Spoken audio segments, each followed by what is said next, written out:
부탁드리겠습니다. 자, 먼저 노은지 기자.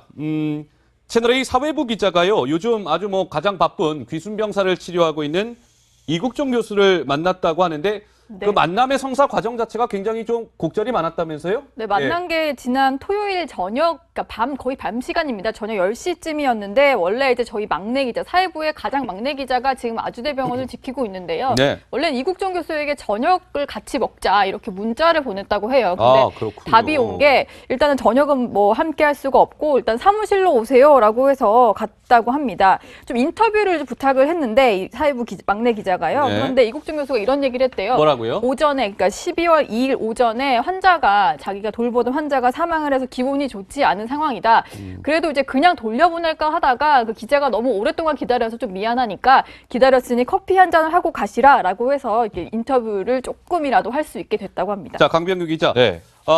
그래서 이 사회부 기자가요. 이국종 교수한테 자, 오청성 병사에 대한 환자 상태에 대해서 물었는데 좀 새로운 얘기가 나왔군요. 예, 저희가 최근에 이제 증상에 대해서 좀 저희가 소개를 해드렸잖아요. 이제 오청성 씨가 이제 미음을 먹고 이제 두부를 먹을 수 있다라고 얘기를 했는데 이제 그것에 대해서도 이제 사회부 기자가 현장에 있는 기자가 좀 물어봤습니다. 이국종 교수에게 이제 죽을 먹고 있으면 많이 나아진 거 아니냐 이렇게 얘기를 하니까 죽을 먹고 있다고 해서 그렇게 호전된 것은 아니다. 가장 큰 문제는 B형 간염이다라고 얘기를 하고 있습니다. 그렇군요. 이 B형 간염의 바이러스가 제대로 낫지 않고 있어서 군병원으로 이송하기에는 좀 무리가 있다 이렇게 좀 추가적으로 밝혔다고 하고요. 예. 그리고 뭐 추가적으로 이제 의견을 밝힌 게 이게 집단 생활을 북한군이 했는데 이렇게 건강검진 한 번 없이 이대로 몸 상태를 놔뒀다는 게 참 아이러니하고 이해가 되지 않는다 이렇게도 밝혔습니다. 예. 근데 이 센터장이 그러니까 이국종 교수가 지난 2차 브리핑에서도 B형 간염을 가장 큰 문제로 꼽으면서 위험성을 강조한 바가 있었잖아요. 기억납니다. 예, 그 목소리 다시 한번 듣고 오겠습니다. 기생충보다 더 큰 문제는 사실 바이러스 감염이나 그런 겁니다. 만성 B형 간염은 나중에 간경화나 간암까지 가는 장폐색뿐만 아니라 간이 원래도 B형 간염 바이러스 때문에 안 좋을 텐데 거기서 나올 수 있는 모든 나쁜 조건들이 다 있기 때문에 간 기능 같은 거 갑자기 나빠질 수 있고요. 환자가 처음에 노랬었습니다. 그 황달이 심해져 가지고요. 지금은 그나마 좀 호전이 되고 있는 상태지만 제가 지금 정확히 말씀드리기가 좀 어렵습니다. 네.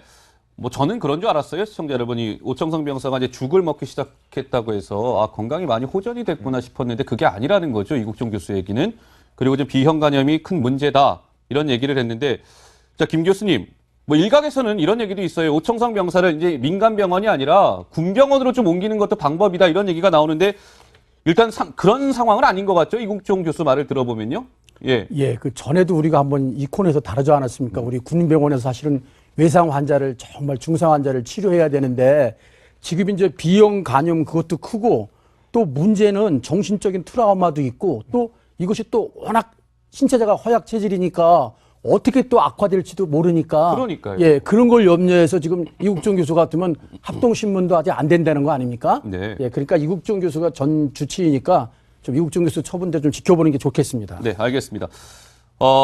이런 얘기도 있습니다. 빨리 오청성 병사를 상대로 해서 우리가 합동신문이라고 하죠. 왜 그 귀순을 하게 됐고, 이런 것들을 이제 조사를 해야 되는 거 아니냐라는 일각의 목소리와 관련해서 이국종 집도인은 단호하게 이렇게 얘기했습니다. 그 목소리 직접 한번 들어보시겠습니다. 환자나 그런 것에 대해서 중요성을 많이 아시기 때문에 이 환자의 신문도 얼마든지 늦춰도 된다고 하셨고 동네를 안 물어봤다고요. 왜냐하면 고향 생각나고 또 괜히 그럴까 봐 부모님 형제가 몇이니 가족관계도 안 물어봤어요.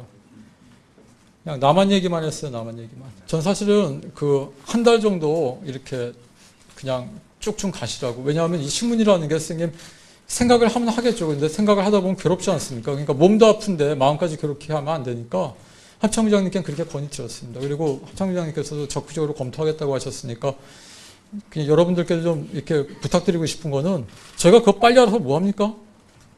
앞으로 여기 살 건데 천천히 물어봐도 될 것 같습니다. 네, 천천히 물어봐도 될 것 같습니다. 우선 환자 건강 상태가 우선이죠. 라는 얘기인데요. 김 교수님, 그럼 오청성 병사에 대한 합동신문이라든지 이런 것들이 이제 진행이 되긴 될 텐데 좀 늦더라도 그 과정이 좀 어떻게 되는지 궁금해요. 예. 원래 이제 병사가 이렇게 군인이 귀순하면은 예. 중앙합동신문단이라는 게 꾸려집니다. 그래요? 예, 우리 군인이지만 국정원에서도 나오고 그다음에 국방부에 보면 정보본부가 있습니다. 네. 국방정보본부 밑에는 또 국군정보사령부에서 중앙신문단소 조사부라고 전문 신문인들이 있는 곳이 있고요. 그다음에 군인이기 때문에 국군기무사령부에서 나오는 중앙합동신문단에서 예. 그 인적 사항서부터 귀순 동기 다 물어보는데 지금 이국종 교수가 상당히 잘했는데 환자의 건강 상태도 그렇지만 이국종 교수는 거기에 대해서 물어보면 안 됩니다. 이거 왜냐하면은 귀순 병사에 관한 거는 자칫 잘못 물어봤다가는 진술을 안 할 수도 있기 때문에 예. 이 전문 기술을 경험이 많은 사람들로 합동으로 구성되는 거거든요. 그래서 이제 그런 절차가 되고 나면은 네. 이제 딱 보고서 이제 그 차츰차츰 이송이 되는 되게 이제 하나원에 입소하게 되죠. 예. 이제 그런 거는 앞으로 좀 시간이 더 많이 걸릴 것 같습니다. 아, 그렇군요. 네. 그러니까 하나원 입소까지는 좀 시간이 예. 상당 부분 좀 필요할 것 같다라는 말씀이셨고요. 자, 노은지 기자, 이 옥청성 병사가 어쨌든 가지고 있는 정보량에 따라서 우리 소위 그냥 쉽게 표현하죠. 보상금을 받게 될 텐데 좀 어느 정도 예상이 됩니까? 네, 뭐 일단은 건강을 회복하는 게 우선이고 이제 뭐 이게 절차상 합동신문까지 하려면 시간은 좀 걸리겠지만 보상금 규정을 좀 알아보니까요. 일단 정보량에 따라 달라지고요. 그리고 이제 가져온 어떤 물건들, 뭐 무기라든지 이런 것들을 소지했느냐에 따라서 또 좀 달라지는데 아, 일단 예. 옥청성 병사는 차도 버리고 그냥 맨몸으로 온 것 같아서 정보량이 중요할 것 같습니다. 근데 최대 5억을 지급하는 것으로 지금 현행법상은 그런데요. 이게 탈북민 지원 자금 정도의 성격이고요. 예. 그렇지만 이제 뭐 통일부 장관이 필요에 따라서 뭔가 좀 더 정보량이 많아서 좀 더 돈을 줘야겠다 이렇게 얘기를 한다면 네. 통일부, 국방부, 뭐 국정원장 이렇게 관계부처 장관회의를 거쳐서 가장 많이는 10억 원 정도까지도 받을 수가 있습니다. 최대 이제 10억 원까지의 보상금을 받을 수 있다. 물론 이제 그 뭐 조사 과정이나 이런 것들을 거쳐 봐야 되겠죠. 자, 그런데 강병규 기자. 네. 이번에 그 귀순 병사가 미군 헬기를 통해서 아주대병원에 이송이 됐죠. 네. 그 헬기 안에 있었던 미 8군 소속의 고펄 싱이라는 의료 담당 부사관이 네. 그때 당시에 어떤 생생한 기억을 털어놨다면서요. 예, 그렇습니다. 일단 한마디로 정리하면 살아있는 게 기적이다. 이렇게 얘기를 살아있는 게 기적이다. 예, 정말 기적이고 헬기에서 사실 숨을 거두리라고 생각을 했다라는 겁니다. 좀 더 자세히 좀 당시 상황을 좀 여러 사람들이 종합해서 묘사를 해줬는데 당시 이제 오청성 병사가 이제 손발은 창백해지고 맥박이 약해져서 그럴수록 이제 살아날 가망이 없어졌다고 보였다라고 증언을 했고요.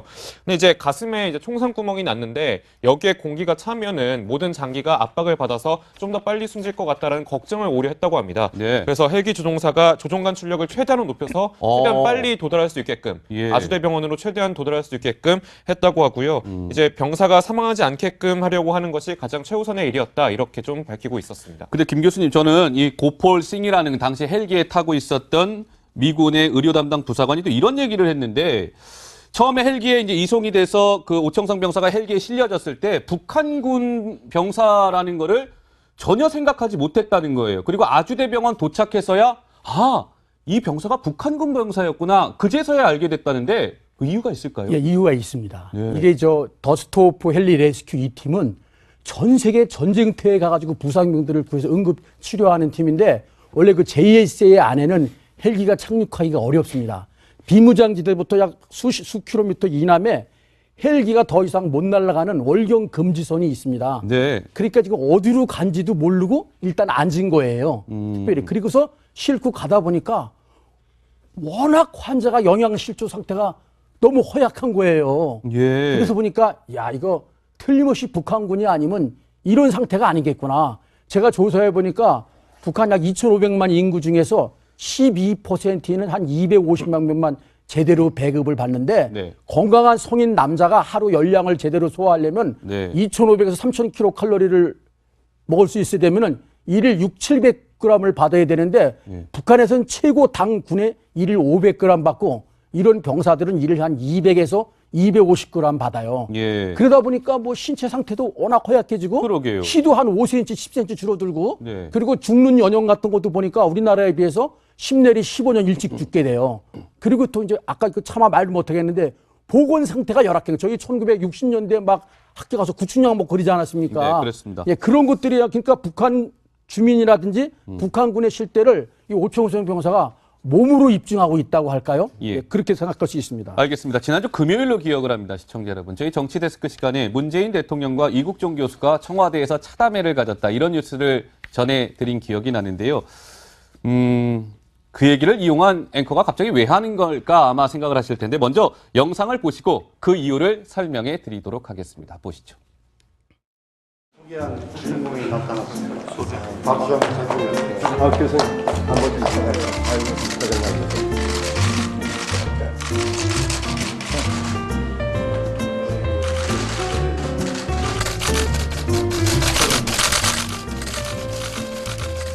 대통령과 국민 여러분께 이런 좋은 자리에 초대해 주셔서 정말 감사하다는 말씀 드리고 싶습니다. 네, 제가 좀 자세히 설명해 드리겠습니다. 예. 자, 여기서 다들 화제가 됐던 게 이국종 교수가 왜 대통령한테 각하라는 호칭을 썼냐는 거잖아요. 그러니까요. 그래서 이제 우리 현장에 가 있는 막내 사회부 기자가 왜 대통령을 각하라고 불렀냐 이렇게 물어봤었습니다. 왜 부르셨나요? 이렇게 물어보니까 요즘에는 뭐라고 부르냐. 뭐 예전에 이명박 전 대통령도 각하라고 불렀는데라고 이제 얘기를 하던 거예요. 예, 예. 이제 그럼 요즘에 이 사회부 기자가 다시 대통령님이라고 보통 부르지 않느냐, 네. 님이라는 걸 부르지 않느냐라고 하는데 이제 자기가 듣기로도 외교 공무원들이 이제 대통령님이라고 부르는 건 들었는데 뭔가 좀 어색하고 낯설다. 그러면서 이제 사회부 기자에게 하나의 당부를 했는데 뭐라고요? 그럼 뭐라고 불러야 되는지 확인해서 나한테 다시 알려달라. 이렇게 그렇습니다. 얘기했습니다. 자, 이 김기호 교수께서요, 시청자 여러분 그 답을 드릴 겁니다. 이 명쾌하게, 그러니까 이 이국종 교수가 문재인 대통령을 만나서 대통령님이 아니라 대통령 각하라고 한 진짜 이유를 김 교수께서 알고 계신다는데 왜 그런 겁니까? 지금 그거 전에 악수하는데 뭐라 그랬어요? 소령 이국종. 예, 소령 이국종. 우리 군인들은 상급기관과 악수를 하면은 자기 직책 계급을 대게 돼 있습니다. 한등성명. 예, 간등성명을. 예. 그래서 이제 그 명예 해군 소령 아닙니까? 예. 그러니까 소령 이국종 그렇게 했고, 그다음에 우리 군인들은 직속상관 간등성명을 외우게 돼 있습니다. 예. 대통령으로부터 뭐 대통령 누구누구, 국방부 장관 누구누구, 계급까지 그다음에 참모총장 누구누구 해가지고 자기 위에 대대장이면 대대장까지. 예. 근데 우리가 외울 때 이국종 교수가 해군 의무병 수병으로 근무했거든요. 그렇습니다. 그때는 대통령 누구누구 각하 이렇게 외웠거든요. 예. 그게 입에 달아 있는 거예요. 입에 배어 있는 거군요. 예, 그 자기도 모르게 소령 이국종 대통령 각하 예. 나오는 거죠. 그리고 열심히 뭐 병원에서 세상 모르고 그냥 일만 했으니까 그러니까요. 이명박 대통령도 각하. 예. 뭐 요새 님으로 바뀐 걸 모르는 거죠. 예, 네. 알겠습니다. 그런 또 뒷얘기가 있었군요. 네. 자, 그런데 시청자 여러분, 치어리더 박기량 씨 기억하시죠? 치어리더 박기량 씨가 노은지 기자, 이 박기량 씨가 이국종 교수를 이야기했다가 좀 난처한 상황에 놓이게 됐다는데 무슨 사연이 있는 겁니까? 그러니까 박기량 씨가 지금 평창 동계올림픽 홍보대사로 일을 하고 있거든요. 그리고 그렇군요. 지금 이제 강원도에서 어떤 하나 이벤트를 진행하고 있는데 그 유명 인사들이나 여러 가지 그냥 일반 국민들도 참여를 할 수 있도록 해서 평화의 초대장 이벤트라는 걸 하고 있어요. 그러니까 초대하고 싶은 사람을 이제 홈페이지에 작성을 하는 건데 이 박기량